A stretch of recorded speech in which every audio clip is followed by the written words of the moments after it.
আসসালামু আলাইকুম। আমি আজকে একটা খুবই কমন না বাট অনেক রোগী আমাদের কাছে এসে থাকেন, সেটা হচ্ছে ইনসিশনাল হার্নিয়া অথবা অপারেশন পরবর্তী হার্নিয়া। ইনসিশনাল হার্নিয়া হচ্ছে অপারেশনের পরে অপারেশনের সেলাই বরাবর অথবা তার আশেপাশে কোথাও অংশ যদি ফুলে যায় সেক্ষেত্রে আমরা এটাকে ইনসিশনাল হার্নিয়া বলে থাকি। ইনসিশনাল হার্নিয়ার কিছু গুরুত্বপূর্ণ কজ আছে যে প্রায় আমাদের রোগীরা আমাদের কাছে জিজ্ঞেস করে থাকেন, স্যার এটা কেন হলো।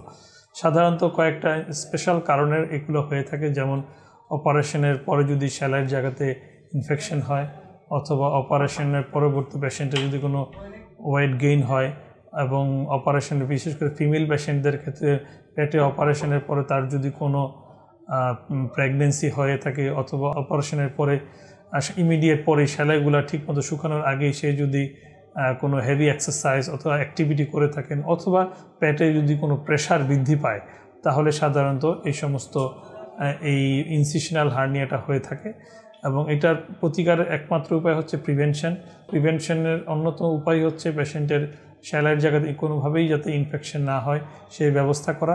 সাধারণত ইনসিশনাল হার্নিয়া প্রিভেন্ট করার জন্য আমরা পেশেন্টকে 3 থেকে 4 মাস পর্যন্ত অপারেশন পরবর্তী কোনো ফিজিক্যাল অ্যাক্টিভিটি অথবা heavy exercise, heavy weight gain যাতে না হয় সেই ব্যাপারে আমরা পরামর্শ দিয়ে থাকি। এগুলো করলে এই ইনসিশনাল হার্নিয়া থেকে আমরা পরিত্রাণ পেতে পারি। ধন্যবাদ।